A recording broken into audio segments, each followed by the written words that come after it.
This is Fred Beck from Fred Docs Fighting. I'm joined by a fan favourite today, Dillon Danis. Dillon, it's nice to see you again. Fan favorite. How are you? I feel great, man. I'm excited. Can't wait to kill this man. He has 2 days to live, so I'm excited. He doesn't know what he's getting himself into. He's going to be hurt really bad.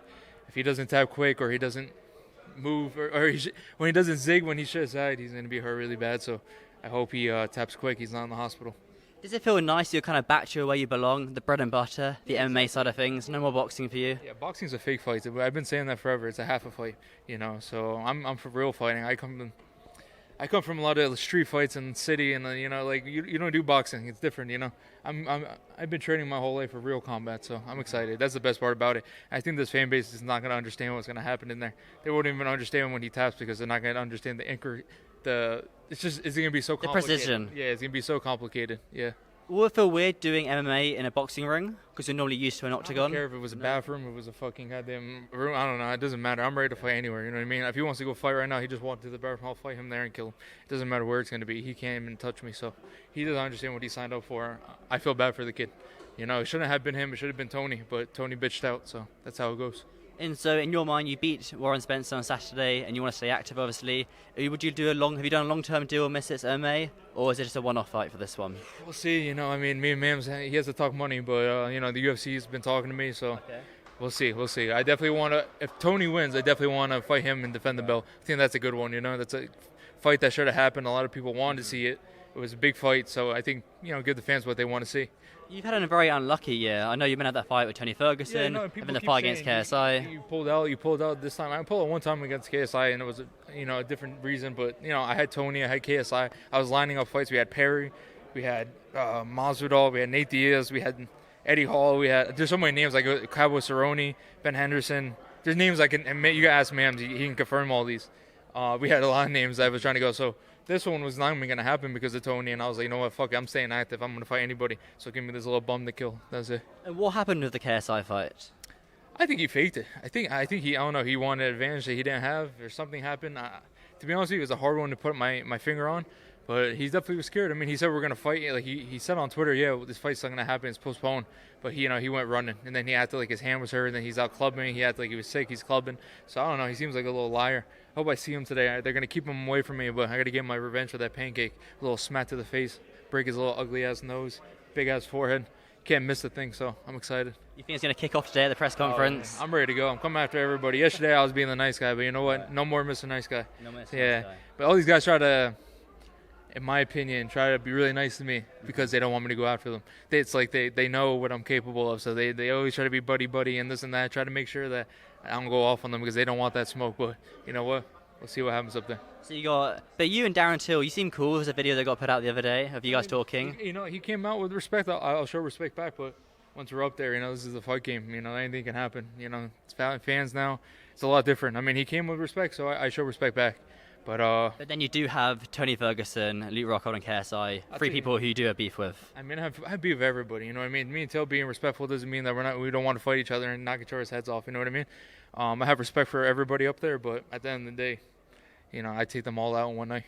Is this going to be nice for you, finally getting back in doing MMA again after so long? What will kind of be like? It's fun. It's crazy. It's not nervous energy. It would be like excitement energy. I don't know how to explain it.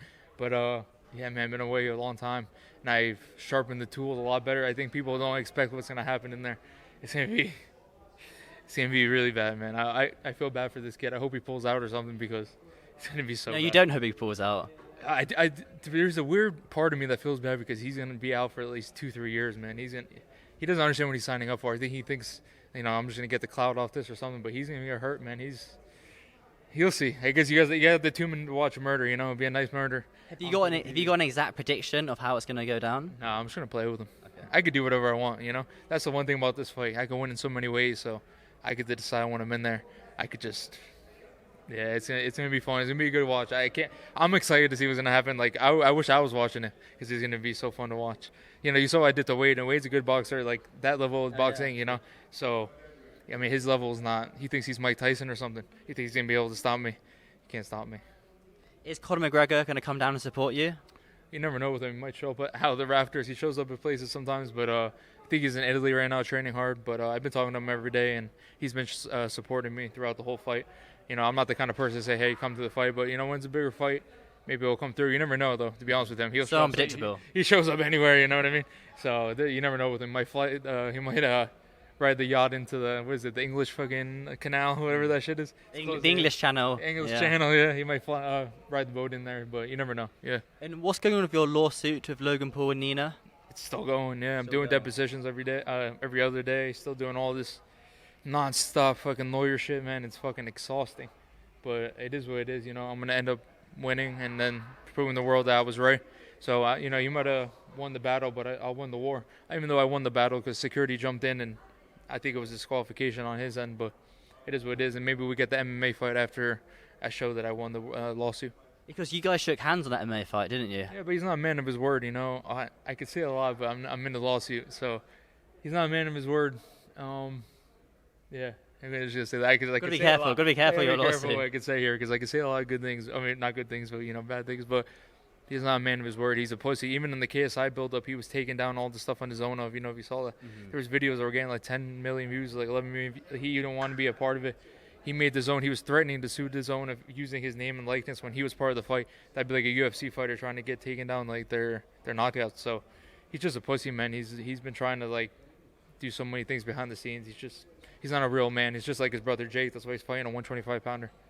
How does that fight go, Jake and Gervonta Davis? Who fucking cares? It's a fake fight. It's the same thing like Mike Tyson. They're just gonna go out there, pity patter, play, make the money.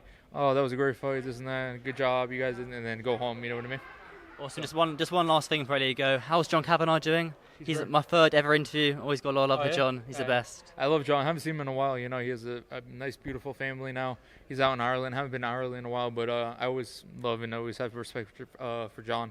And I hope he's doing great. I mean, we talked a little bit before the fight, but yeah, I haven't got to see him as much. I used to live with him a bunch when I was in Ireland, but he's one of my closest friends, and I respect John a lot. He's a great coach, and I have nothing but great things to say about him. Same. John is the best. Yeah, very, very nice person. Very kind. He gives back a lot as well, which people don't see. Yeah, he's the man. I fucking love John. Yeah, it would be cool if he would have came, but man, he has a lot of stuff going on right now. So, but yeah, I love John. Awesome. Well, Dillon, thank you very much for the interview. I know you're busy, so thank you. It means a lot.